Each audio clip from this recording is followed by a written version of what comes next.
Welcome back. Let's bring you this interesting discussion now. A mind-boggling piece of research has found that our brains have shrunk in size compared to those who lived before us some 100,000 years ago.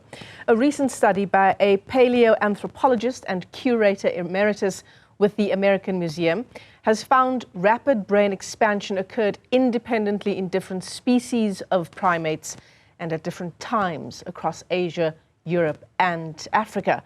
And that person is Dr. Ian Tattersall. He joins us from New York this afternoon. I should say good morning to you, Dr. Tattersall. It's just after 8 o'clock where you are. It's great to have you with us on the program here in South Africa. Well, good morning / afternoon. So when it comes to brains, does size matter? And I suppose millions of years ago, that answer might have been yes. Millions of years ago, it certainly mattered. And it obviously matters in some way today, although there is really no good correlation between the size of an individual's brain today, a member of Homo sapiens, and how smart they are. But our brains are shrinking, according to your research. What are you putting that down to? Well, that's correct. You know, for a long time, the human brain has been famous for having expanded hugely during our evolutionary history. Today, our brains are approximately 3 times the size that they were for our ancestors about 2 million years ago. But it has been known for quite a while that our brains today are a little bit smaller than the brains of our ancestors living 20,000 years ago, for example.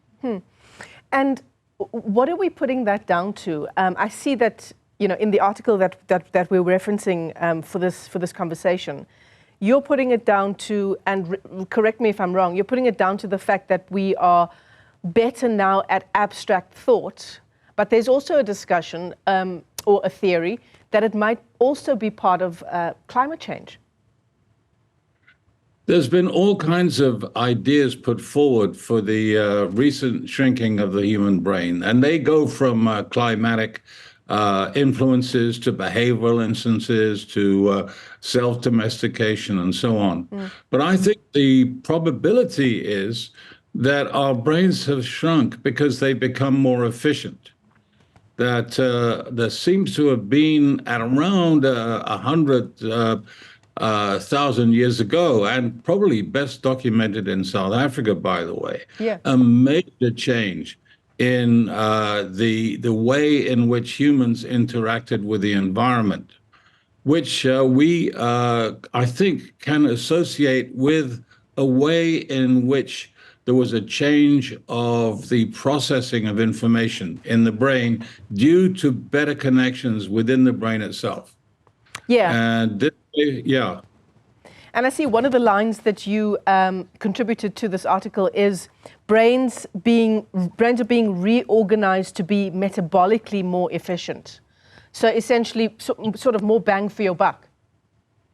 Yeah, that's exactly right. The reorganized brain, just as a byproduct, presumably, turned out to be more metabolically frugal. You know, your brain is a very energy-hungry organ, and it uses up about 20% of all the energy that your body uses, even though it's only maybe 2 or 3% of your body weight. So it's not a good idea to have a bigger brain than you absolutely need. So the default would be to reduce brain size if the brain became more efficient. Yeah, I'm thinking of the example of a computer, right? If we think about when computers first started out, they took up rooms, if not buildings, compared to the power contained in a MacBook now. Yeah, that's a very good analogy, and so I think this is a phenomenon that would be familiar to any microchip engineer. Yeah, I'm sure. So you mentioned, you know, that the evolutionary process might be particularly clear in South Africa, and I wonder whether our viewers are thinking of Homo naledi, the discovery that was made, I think it was in 2013. Is that what you were referencing, Dr. Tattersall? No, that wasn't what I was referencing. In fact, what Homo naledi tells us is that brain enlargement was not a an inevitability within our larger group. That some hominins never increased the size of their brains at all. What I was thinking about more is the behavioral change right at the in the last part of the last ice age, around 100,000 years ago in South Africa. You have archaeological evidence. The best known site probably is Blombos Cave in the Cape, and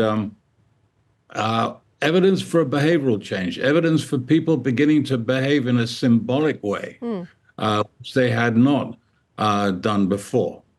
And that's important because symbolic manipulation of information in our brains is the most profound characteristic and uniqueness that we have cognitively. Yeah. What we do is to deconstruct our environment into a vocabulary of discrete images to which we can give names. Most animals, I think, live in a sort of holistic, continuous kind of a world, and we atomize our world. And that's what seems to have been happening and documented in South Africa in the period following about 100,000 years ago. And is language part of the story you're telling us? I believe that language is a very fundamental part of the story. I think language and symbolic intelligence are very, very closely intertwined. And I believe, in fact, that it was the spontaneous invention of language that was the behavioral element, the new behavioral element that kicked off the symbolic manipulation of information in the brain. Incredible. So what do the next 100,000 years look like for us and for our brains? Oh, that's a very good question. I don't see the circumstances arising for biological change. What I see for the next 100,000 years is a very vigorous explanation. A very vigorous exploration of a capacity that we already have and that we have far from exhausted.